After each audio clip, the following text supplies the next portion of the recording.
Saa Wolof a raison de te dire que ni du moo ku muy wutu la tànn mais candidat pour mu mën a nekk mbëru Benno Bokk Yaakaar ci biir élection yi. alors Amadou Ba boo xoolee aussi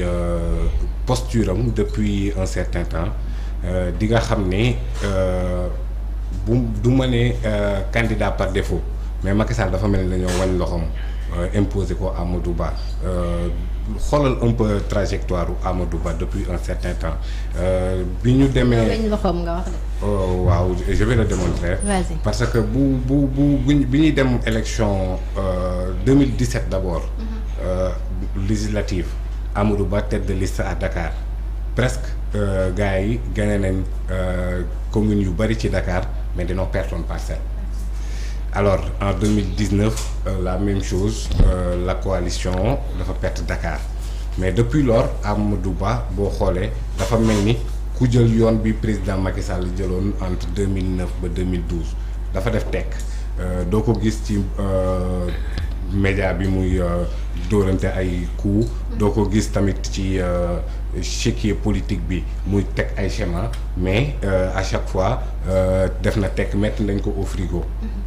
jëlee ko ci gouvernement bi il n'a pas bronché bougé wul deful dara ba bi ñu demee ci législative yi passé ku ne gis na le coup fourré bi nga xamante ne def nañ ko Mimi Touré et que le président semble être surpris de l'attitude de Mimi Touré c'est-à-dire dañoo teg Mame Diop automatiquement ci même jour bi il a marqué son opposition génn en fracas annoncé wu comme une opposante assez redoutable alors donc kon Amadou Ba war fa nekk ci benn patate chaude ci biir Benno Bokk Yaakaar soit da nga koy jox assemblée nationale wala nga jox ko primature pour téye ko sinon ça allait perdre le poids lourd Amadou Ba donc obligatoirement l'attitude de Mimi Touré moom moo favoriser Amadou Ba premier ministre. Alors Amadou Ba à la primature taxaw pour coordonner l'action du gouvernement c'est un haut fonctionnaire un inspecteur principal des impôts et domaines xam lan mooy administration nga jox ko nag mu jiite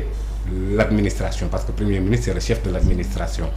qui coordonne l'action du gouvernement bu ñu fàtte ne bu ñu delloowaat ci ginnaaw tuuti le plan Sénégal émergent c'est Amadou Ba moom moo doon coordonner les activités les travaux préparatoires ba produit fini plan Sénégal émergent donc xam na ko politiquement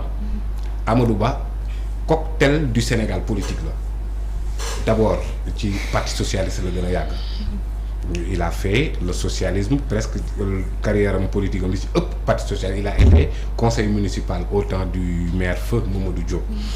après loolu bi muy nekk le directeur des impôts et domaines sous le président Wade il était très proche de Karim Wade ba ñenn ñi naan il est de la génération du concret donc Abdoulaye Wade ku mu jox le poste stratégique de directeur général des impôts et domaines c'est parce que xam na foo ko taxaw donc kon il connaît aussi le parti démocratique sénégalais et c'est après la victoire du président Macky Sall que le rejoindre APR donc kon toutes les formations politiques yi nga xamante ne jiite nañu réew mi Amadou Ba téye na ci PS PDS aujourd'hui l'APR alors donc kon ñi nga xamante ne ñoom ñoo doon manifester wu en opposition à moom da ngay xool ne ku ko song day daanu Abdoulaye Diouf Sarr moo njëkk ça n'a pas marché ñu andi Mohamed Boun Abdallah Dionne ça n'a pas marché ñu ñëw tegaat Amadou Mame Diop ça n'a pas marché Abdoulaye Daouda Diallo ça n'a pas marché donc toute la frange socialiste de Benno Bokk Yaakaar ñoom ñëpp Amadou Ba lañ àndaloon Moustapha Niasse Aminata Mbengue Ndiaye les LD tout ça Amadou Ba lañ àndaloon et je peux te dire que ni le candidat du président Macky Sall c'était pas Amadou Ba c'était Mohamed Boun Abdallah Dionne mais il a été minorisé.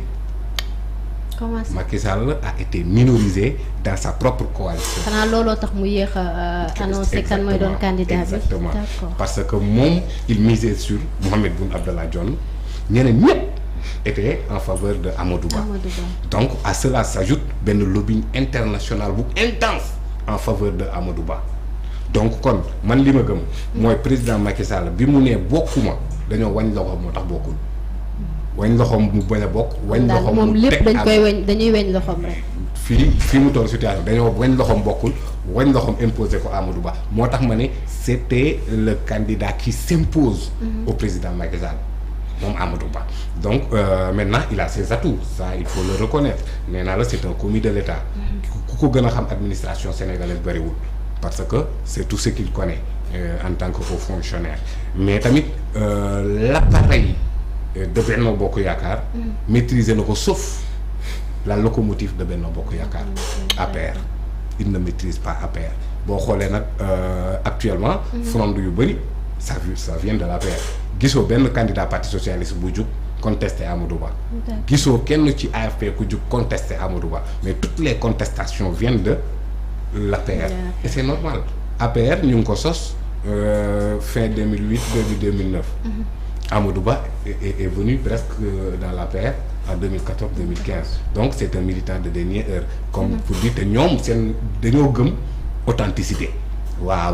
APR ñoom booy woy APR authentique ils ont même un club des apéristes authentiques donc kon effectivement contestation yu bëri nag ci moom ci côté boobu lay jógee te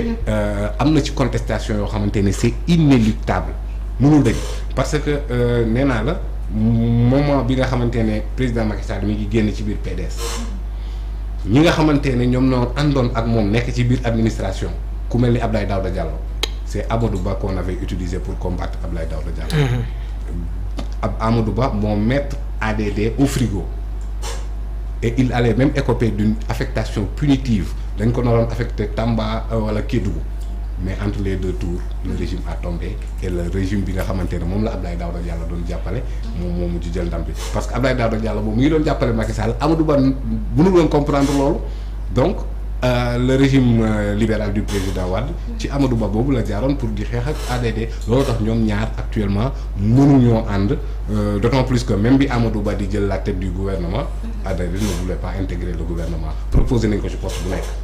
économie finance budget affaire et lu nekk proposé nañ ko mu bañ non pas parce que dafa bañ a dugg ci gouvernement mais dafa bañ a dugg ci gouvernement boo xamante ne ki koy yilif Amadou Ba lay doon donc kon tey jii nii Amadou Ba candidat de la coalition Benno Bokk Yaakaar ñoom dañuy jàpp ne c'est une candidature de la coalition mais pas du parti parce que gis nga le parti démocratique l'APR dafa am ay réalité buñ ko doon xaaj ñetti xaaj benn bi yëpp mën nga ko jox Arouna Moussa Dia benn xaaj yëpp mën nga ko jox Arouna Moussa Dia beneen xaaj bi nga jox ko Macky Sall beneen xaaj bi la leen militants yi di bokk Arouna Dia actuellement est avec ADD nga boole ci ADD c'est quelqu'un qui depuis 2012 il gagne gis nga Amadou Ba ses cadences de victoire di nga booy sax bi ñu ko nommé ñu naan nommé nga ku ñu ne tànn nga ku Papa Boy Djiné voilà mais ku mel ni ADD par exemple il a toujours gagné donc il se demande mais de quelle légitimité je vais me ranger du côté de Amadou Ba ce n'est pas une légitimité historique parce que il est militant de dernière heure ce n'est pas une légitimité politique parce qu'il n'a pas gagné de base ce n'est pas une légitimité étatique parce que ñoom ñaar ñëpp ñoo bokk corporation inspecteur des impôts la ñoom ñaar ñëpp donc kon ci angle boo ko kiiwee rek ADD mënul imaginer de se ranger du côté de Amadou Ba c'est pourquoi c'est un candidat c'est très loin d'un président xaajaguñu jege station boobu doonu parce que li des ci kanam Amadou Ba première opposition bi muy njëkk a jàkkaarlool c'est à son sein ci biir APR foofu lay njëkk a jàmmaarloog les premiers fronts parce que Mame Boye Diao il ne va pas mener toute cette trajectoire avec autant de courage gagner avec une liste parallèle de la mairie de Kolda son courage sa détermination engagement am et charisme bi muy dégager en tant que leader politique ben c'est irrationnel mu war a ñëw loolu rek war koo verser kenn fût-il le premier ministre il ne fera pas ça et que derrière lui il y a aussi benn appareil politique bu solide donc Mame Boye Diao avec son courage qu'on lui connaît sa ténacité qu'on lui connaît ben demain la woote conférence de presse et j'en suis sûr qu'il va prendre ses responsabilités. dinañ dellu si waat ci foofu noonu la tout à l'heure Saa Wolof mi ngi koy wax que ne le fait que ñi nga xam ne ñoom ñooy waa Benno Bokk Yaakaar woote ndaje conférence de presse ñu gisoon ne à chaque fois bu ñeneen ñi wootee conférence de presse RTS doo leen fa sax seen waa RTS ñoom ñoo couvrir li nga xam ne moom mooy mbir moomule ñu bëri nag di naan lu waral RTS daal di couvrir mbir moomule te yeneen événement dafay am wala opposition bi dañuy soxla mais moom ci boppam du taxaw. Salim. Si Ahmed Aïdara fait une conférence de presse tu vas y aller. Bien sûr. C'est aussi simple que ça. Mais Racine Talla c'est un acteur politique qui utilise la RTS aussi à des fins politiques. mais loolu la ñu ñaawlu. mais RTS quand même c'est non Pape Moussa mais justement c'est-à-dire RTS ñun ñoo ko moom c'est-à-dire ce n'est pas une télévision d'État. C'est une télévision publique mais depuis que Macky Sall est au pouvoir est-ce que